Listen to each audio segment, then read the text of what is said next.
Hey everybody. Before we start, I do want to make it clear that these were given to me as a loaner unit, not to keep, but they were given to me without me having to pay anything for them. So immediately, I want you guys to be very skeptical. I am too. If anybody's going to present something that they didn't pay for themselves, you have the right, I have the right, I always feel this way, to be very cautious about what they say. If they say anything positive, you have to assume there might be some bias. And please, assume that of me. Assume away.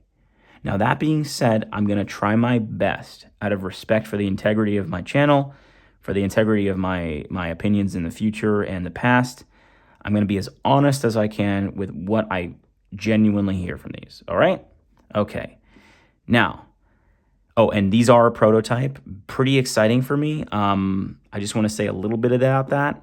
I had a long conversation with a DUNU representative about these, about their company, and it was just a nice follow-up to what could have been the end of any communication with them because I gave a bad take, or an honest take, but my personal distaste or dislike of their DUNU Falcon Pro. Some people like the DUNU Falcon Pro. I just wasn't one of them, and I was honest about that. So he talked to me, a representative from their company, about what they were working on, this budget earphone, and they sent me one out, which was like such a surprise to me, a nice surprise. I'm grateful for that, but I'm going to be very honest about it as much as I can be. Okay, so this is a prototype, very exciting. They haven't released it yet, and I've been able to get my hands on them to share my impressions with you and to share my feedback back to the company in case they want to make any changes. So this is not a final product. There will be changes to either the design or maybe even to the sound quality. I just don't know. But what do I get from this prototype's sound? I get from this budget entry from DUNU that there's a strong bass presence, but not overbearing, that the treble is clear enough, is bright enough to be satisfying, but not fatiguing. And then the mids are, unfortunately for my ears and my tracks that I tested on, a little bit recessed. I heard guitars well, they were forward, but drums and vocals, both male and female, kind of sounded like it almost sounded like the stage was a full-bodied bassy stage, which was nice, with some clarity amongst the consonants and the sharper, bright sounds were punctuating the darkness of the bass.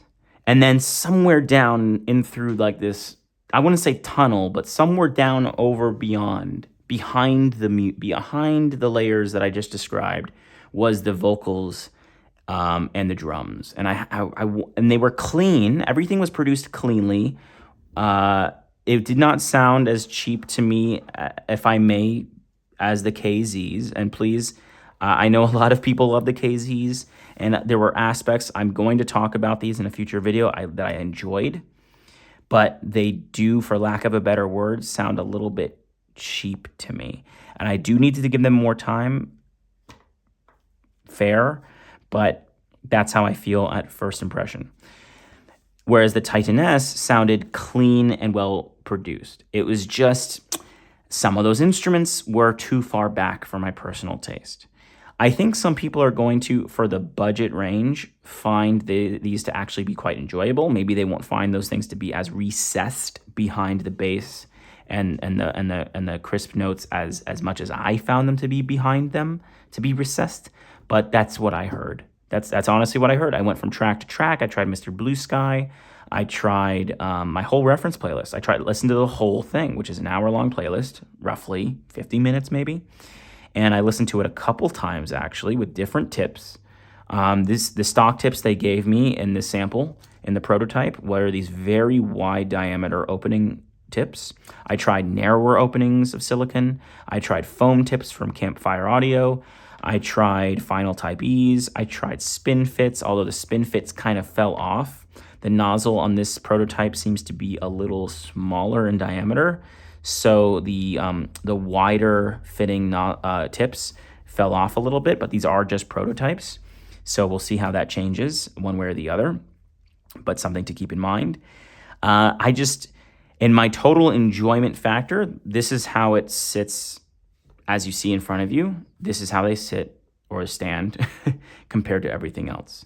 The star fields, though shouty at times or fatiguing in their presentation, with especially busy music and metal and stuff, are still more enjoyable. They still had something to them that sparked my interest. The Aria, a nice balanced set, still one of my higher ranked budget sets. I put that as like just for frame of reference, guys, this is one of my favorites, and I only give it like a B+++. I think I have like a bunch of pluses after it, but it's a high B, okay? The Trippo and Melee, a high B. The KZs will probably end up either B- or C+, maybe even flat C. I just don't know yet, because I have to struggle with how I weigh one pro against one con. Okay, there's pros amongst everything here, including the Titan S, has something good about them, but it's how do you personally find those pros to outweigh the cons that you find in them? And some people don't hear the negatives where other people do. It's so personal. This is my personal take I'm sharing with you today, and I'm being very honest. These are probably a B- for me, a C+ in terms of my enjoyment, which is not bad, but it is not hitting the marks on the things that I gravitate towards. I'm not hearing those drums as much as I want. I'm not hearing the vocals as forward as I want. But it's a clean production. It's got a good amount of body, which is nice. It feels like a set that you can listen to for a long time. But the staging dynamics is a little different than what I would have wanted. And but maybe other people just won't hear it the way I did. Maybe somebody will try different tips. I don't want to make excuses for it. I'm just being very real. That's just how this whole IEM world works. So much of it depends on tips, tip rolling, ear fit, personal tastes, and library. There's no way around all that. That's my take. If you like my commentary, I hope I was being as honest as I could for you guys, and respectful as well, and grateful for DUNU's offer to share something with me from their brand. I think they're onto something here. If it was just tweaked a little bit for my taste, I would probably enjoy it more, but there could be people who enjoy this. Please like and subscribe if you like my commentary, and I'll see you on the next one.